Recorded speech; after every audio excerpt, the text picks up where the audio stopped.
How much did the current chaos and state of the law contribute to your decision to retire now? Well, all the things that I believed in for all these years, 50 years of coaching, no longer exist in college athletics. So it's always was about developing players. It was always about helping people be more successful in life. My wife even said to me, we'd have all the recruits over on Sunday with their parents for breakfast, and she would always meet with the mothers and talk about how she was going to help and impact their sons and how they would be well taken care of.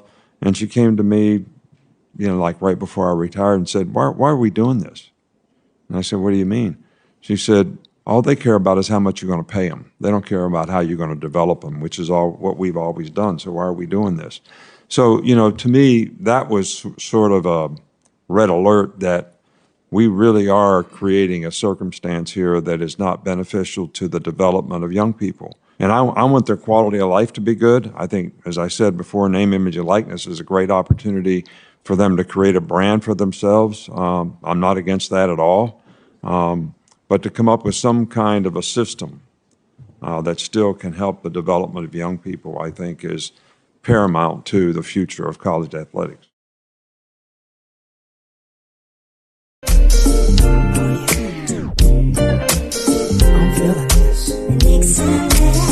I'm your professor, I will test you in the worst way. Don't bring a scantron, this pop quizzes all day. Cause of our chemistry, we do biology. What's happening, fam? L.A.R. movement still moving. Subscribe or die trying. You see the thumbnail. More importantly, you saw the clip. This is hypocritical, but I'm gonna say this before starting out. I don't hear players that went to Alabama have anything bad to say about Nick Saban. I don't. So, and he's developed a lot of people. He's made a lot of people professionals and made a lot of money. But most people are not gonna take what he said, excuse me, as serious because of the culture of coaching. So he's the biggest coach, college coach, basically, especially in football all the time. Biggest coach. But he knows he comes from a culture of coaches taking advantage of kids, taking advantage of their families, you know, reeling them in, tossing them aside. When you're good for me, it's cool. When you're not good for me, you got to go. It's a culture of you make me money, and if you ask me for something, let's just be honest. The boosters, the boosters got to do something about it. And sometimes you got to go because you might ask for money, right? But what's interesting to me now is this is all quote unquote capitalism because people look at it like, oh, let me get this right. Y'all get to make hundreds of thousands, millions, tens of millions of dollars for basically unpaid labor from people who come to your school as children, still as teenagers. We could say, oh, they turned 18, they're adults now, but some of them people come to start school at 17. So while they're on all these campuses, we're giving you a good education. That's not true. That's not true. The education is for those who, for one, take advantage of it, and for two, that the team is allowed to take advantage of it because you know what? Sports is the first thing. That's why we got you here. So if that class is too hard, you got to dump that class. That major seems too hard, we got to dump that major. Yeah, we'll get you some tutors, but if you can't ball for us on Saturday, you got to go home. So developing um, boys to be men is not really a thing. You're trying to develop the boys that's going to go to the league so they can be an ambassador for your program so you can get more players and have a bigger program and make more money. That's the gist of it. And coaches get fired left and right. The schools aren't loyal to the coaches. Thus, the coaches aren't loyal to the players. That's just the reality of it. Now, You can say the people in the NFL don't like Nick Saban because when he had to deal with grown men who actually made more money than him, it wasn't a good scenario for him because he wanted to treat grown men like children. From what I remember was being said. So his development from boyhood to young men, that's he learned that's my thing. I can't do this with adults. That's not going to happen. But these other coaches are having this problem. You know, these kids going to the transfer portal, they going this, they're not loyal. Well, guess what? The culture of coaching taught kids and their families that y'all coaches ain't loyal. Y'all schools ain't loyal. Y'all programs ain't loyal.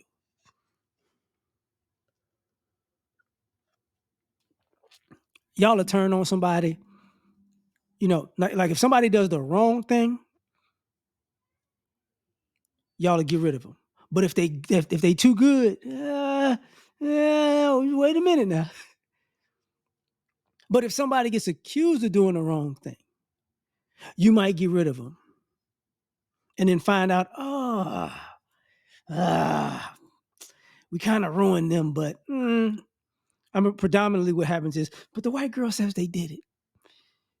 And the coach go, we're family, but I gotta let you go. It's like, and then a year later, 2 years later, 5 years later, it comes out, I lied. Coach, you knew she was lying.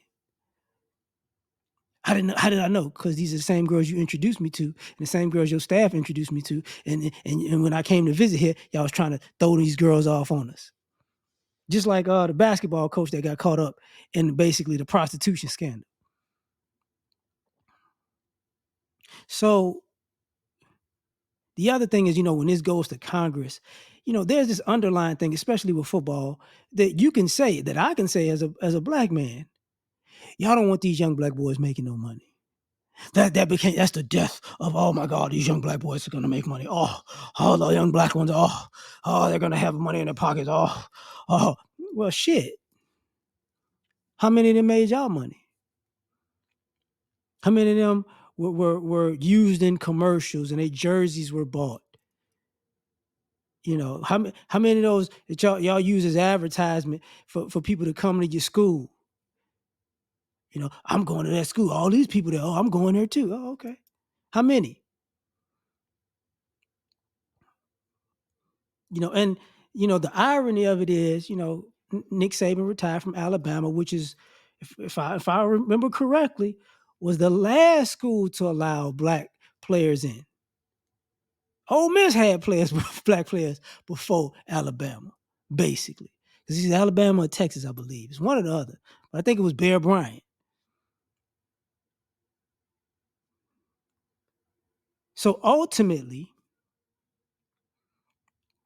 let me back up. How many of you coaches lied to these people's families? How many? How many of y'all lied to these kids, lied to their families, and then when you got them on the campus, no, hey, you're here now, whatever. I had to do what I had to do. How many of y'all betrayed these young men? It's like, okay, I get it. I'm trying to make you a better man. No. Because y'all forget how many years we've seen coaches play favoritism at the expense of other people. You know, at the expense of other people. If y'all don't, I ain't even gonna go into that. I'm not. And when you listen to these older players who retired from professional sports, when they start talking about the college stories, why they don't like college, and why they don't have an issue with young boys making money and NIL, is because of all the stuff that these programs was built on a bunch of teenagers' backs. And you can always come back to the school. We take care of you. That's not true. They take care of a few people. Don't get it twisted. But the bulk of people just chucked out in the wind when it's over with. So at the end of the day, you know, you could look at the Heisman hypocrisy. I might want to talk about that. You know, Johnny Manziel kept his Heisman. Reggie Bush can't keep his Heisman. Interesting, ain't it? You know, But that's the college football hypocrisy. That's the college sports hypocrisy.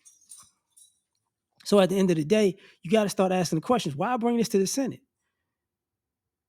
You know, because truth be told, a lot of these guys might not make it in the NFL. A lot of these guys are not going to make it to the NFL. But you're going to wind up with a bunch of guys in college who can afford a home because they play sports in college now.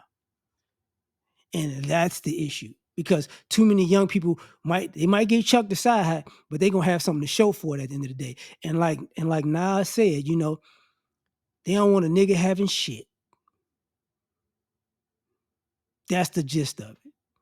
Because the schools that still don't want to pay. So the NIL is paying, you know. But hey, whatever. That's just my 2 cents. Tell me what you think. Like, share, subscribe, or die trying.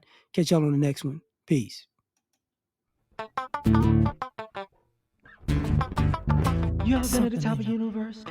I'm gonna tell you that.